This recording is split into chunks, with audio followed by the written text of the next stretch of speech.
Are we judging what grief should look like? Whether we're judging other people, have you ever looked at someone who's going through extreme loss and thought, why are they doing that?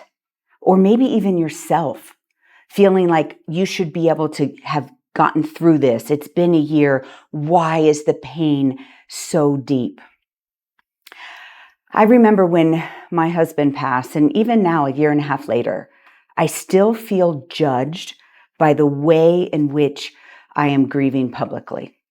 See, right after his death, I decided to go forward with the launch for my documentary. I often talk about the pain of grieving my children and don't really talk about my husband as much. Why is that?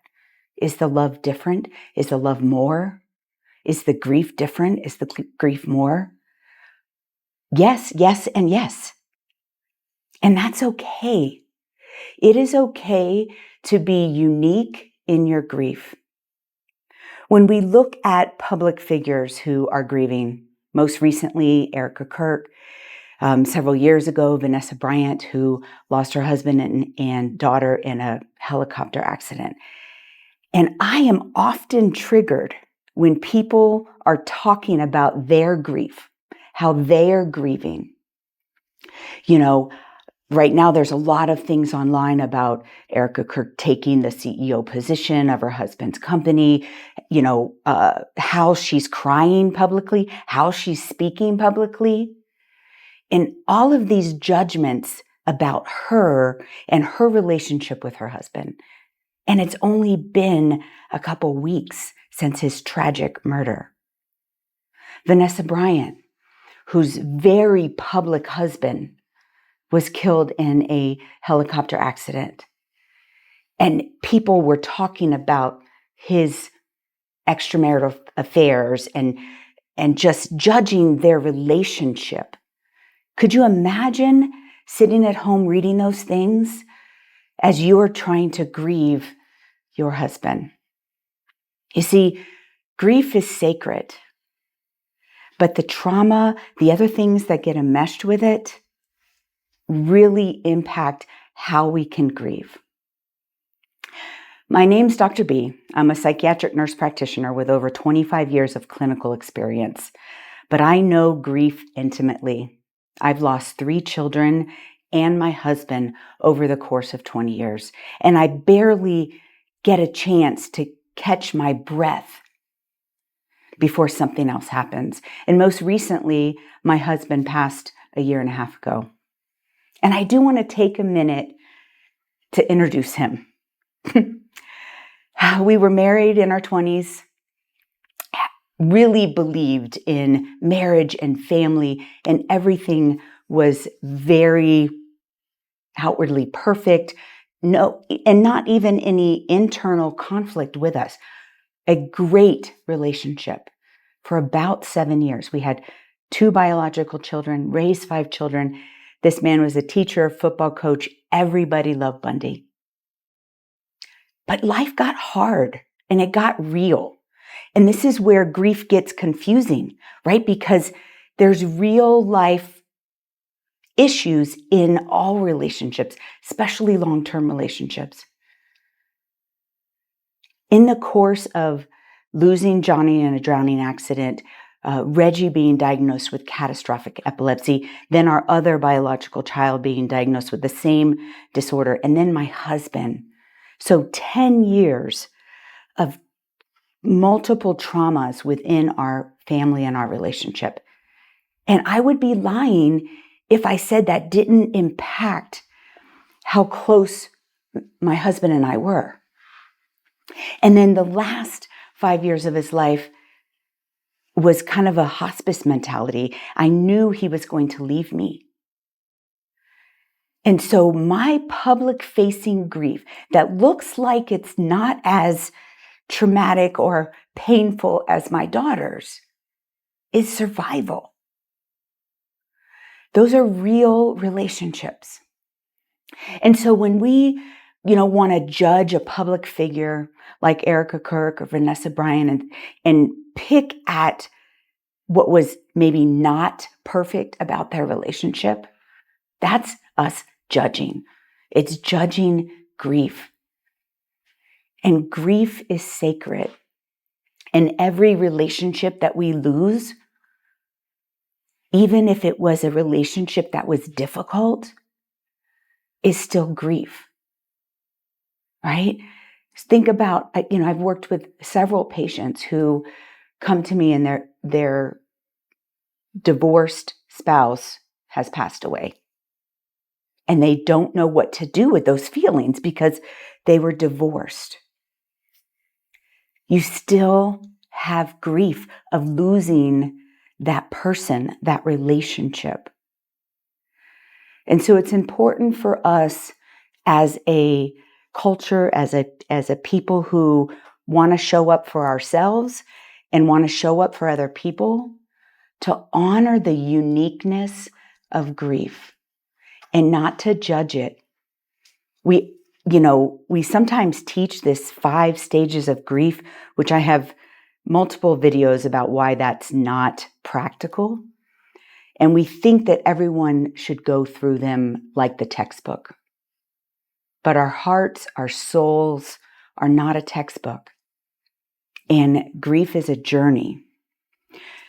So when I talk about grief as a journey, and I talk about that it's unique and that it comes in waves and that it's not linear, I also have ways to actually move through that, to embrace that. I teach what's called the Mentally Strong Method.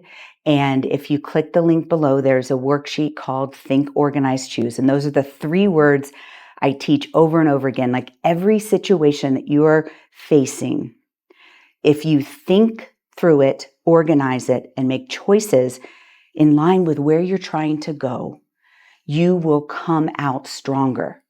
You know, that saying that says what doesn't kill you makes you stronger. That's if you can learn to process it. And when I say process, I mean think, organize, choose. So what do we do with thinking in grief?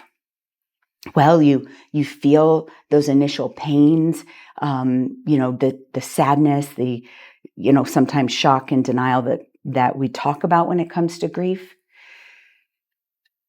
But when it comes to a very close relationship, like your husband, the real soul core issues might not come up for another year.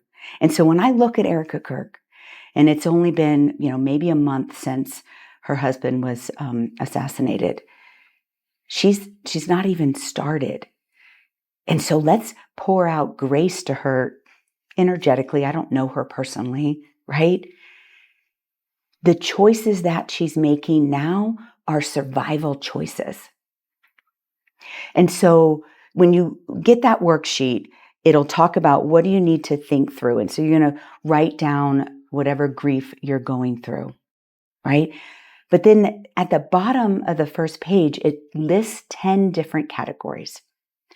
And this is what I teach in the Mentally Strong Method. This is mental strength. This is processing.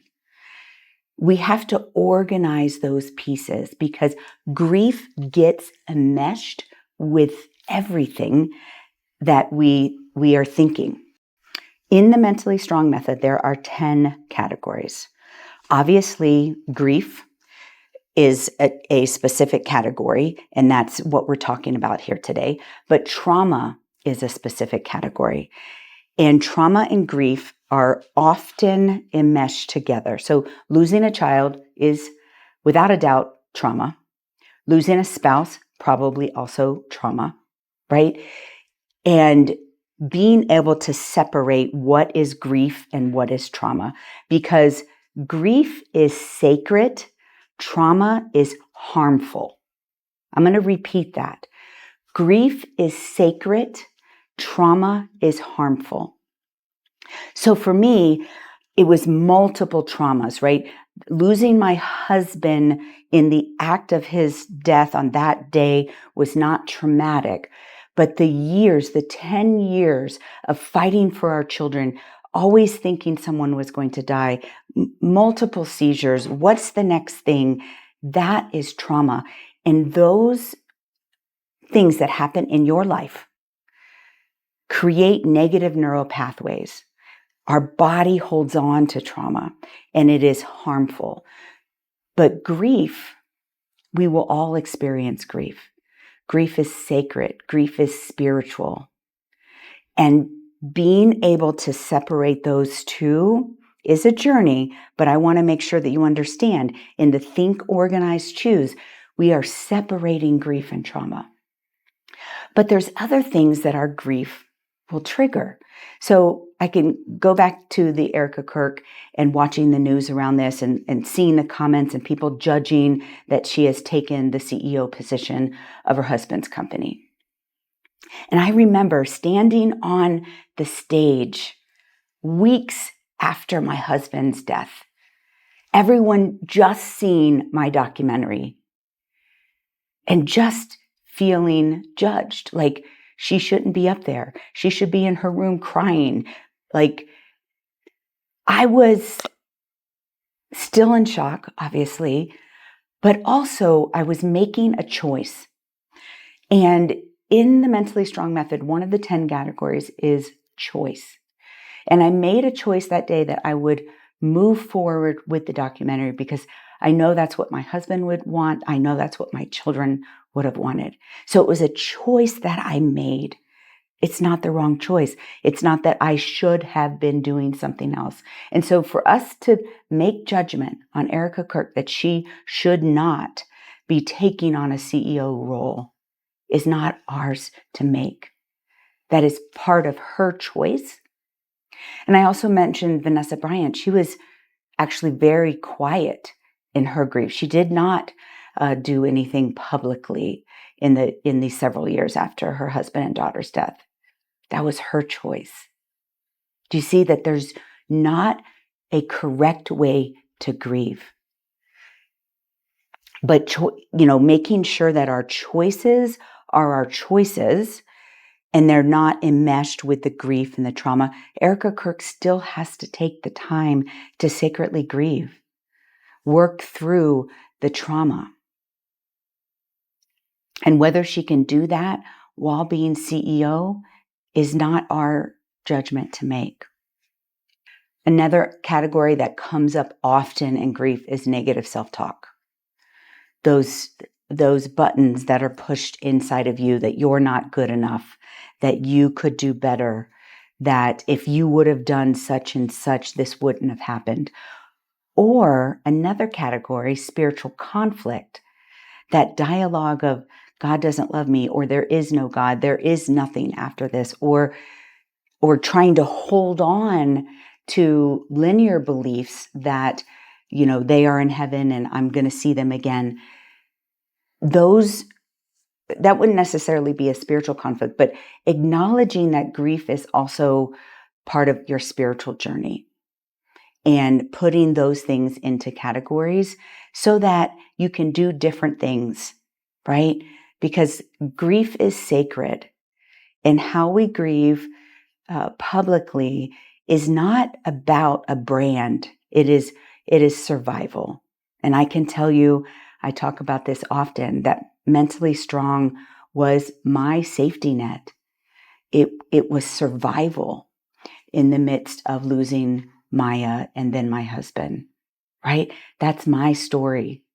What if your story is also turning pain into purpose and figuring out how to move the traumatic pain out of the body and hold the sacred pain of grief? My documentary is launching soon. Love for you to make sure you click the link so that you get invited to that. Watch the next video, click subscribe, share this with someone who is grieving today.